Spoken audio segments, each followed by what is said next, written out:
ఓం శ్రీమాత్రే నమ. Welcome back to my channel. స్త్రీలు ఇలా చేస్తే భర్తకి ఐశ్వర్యం.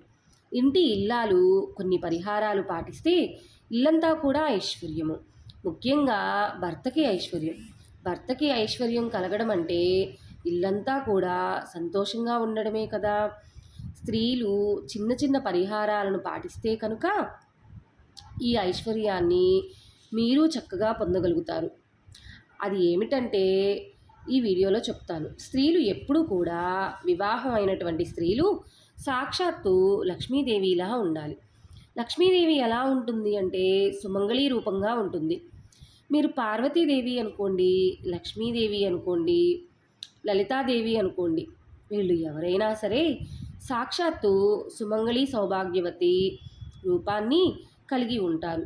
సుమంగళీ సౌభాగ్యవతి రూపం అంటే ఏమిటి? పుణ్యస్త్రీ ఏ విధంగా ఉంటుంది, భర్త కలిగినటువంటి స్త్రీ ఏ విధంగా ఉంటుందో అలా ఉండడమే ఈ సుమంగళి తత్వం. అంటే కాళ్ళకి పసుపు రాసుకోవడం, అదేవిధంగా ముఖానికి బొట్టు పెట్టుకోవడం. మీరు కుంకుమ బొట్టు పెట్టుకుంటే లక్ష్మీ అనుగ్రహం వెనువెంటనే మీ యజమానికి లభిస్తుంది. అంటే భర్తకి అదృష్టం తెచ్చిపెడుతుంది. అలాగే పాపిట ప్రారంభ స్థానంలో బొట్టు పెట్టుకోవడం వివాహం అయినటువంటి స్త్రీలు అతి ముఖ్యంగా పాటించవలసిన ధర్మం. బొట్టు పెట్టుకోవడం అంటే కుంకుమ పెట్టుకోవాలి. ఎందుకంటే స్త్రీలు యొక్క పాపిట ప్రదేశం యందు గంగాదేవి స్వరూపంగా ఉంటుందంట. అందుకే పాపిట ప్రారంభంలో పెట్టుకునేటువంటి సింధూరానికి గంగ సింధూరం అని పేరు. కాబట్టి పాపిట ప్రారంభ స్థానాన్ని ఎట్టి పరిస్థితిలో కూడా విడిచిపెట్టకూడదు. కాస్త సింధూరాన్ని పెట్టుకోవాలి. అదేవిధంగా చేతికి గాజులు వేసుకోవడం. ఏ గాజులంటే మట్టి గాజులు వేసుకోవాలి. వాటితో పాటు మీరు బంగారపు గాజులు వేసుకోవచ్చు. కొంతమంది ఏం చేస్తారంటే బంగారపు గాజులు వేసుకొని మట్టి గాజులు వేసుకోరు. మట్టి గాజులు వేసుకోకుండా ఉండకూడదు. మట్టి గాజులతో పాటు బంగారపు గాజులు వేసుకోవచ్చు. బంగారపు గాజులు లేకపోయినా పర్వాలేదు, కానీ మట్టి గాజులు మట్టికి వేసుకోవాలి ఖచ్చితంగా.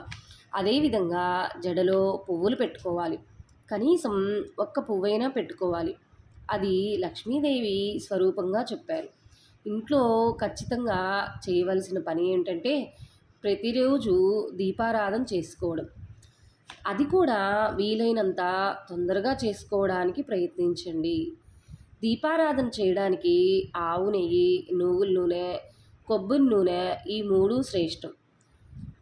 అదేవిధంగా కొంతమంది ఏంటంటే ఆవు నెయ్యి, నువ్వుల నూనె రెండూ కలిపి చేస్తారు. అలా చేయకూడదు. ఏదో ఒక నూనెతోనే చేయాలి. ఆ నూనె ఈ నూనె కలిపి మిక్స్ చేసి మటుకి దీపారాధన చేయకూడదు. ఇంటి ముందు ఎప్పుడూ ముగ్గు ఉండాలి. ఈ పరిహారాలను కనుక జాగ్రత్తగా పాటిస్తే లక్ష్మీ అనుగ్రహం మీకు కలగడంతో పాటుగా భర్తకి కలగడం చేత ఇల్లంతా కూడా సిరి సంపదలతో తులతూగుతుంది. ఇంట్లో దేనికి లోటు ఉండదు. లోటు అనేటువంటిది ఉండదు. ముఖ్యంగా తిండికి, బట్టకి లోటు ఉండదు. ఈ పరిహారాల్ని ఖచ్చితంగా పాటిస్తే లక్ష్మీ అనుగ్రహం కలుగుతుంది. భర్తకి ఐశ్వర్యం కూడా తెచ్చిపెడుతుంది.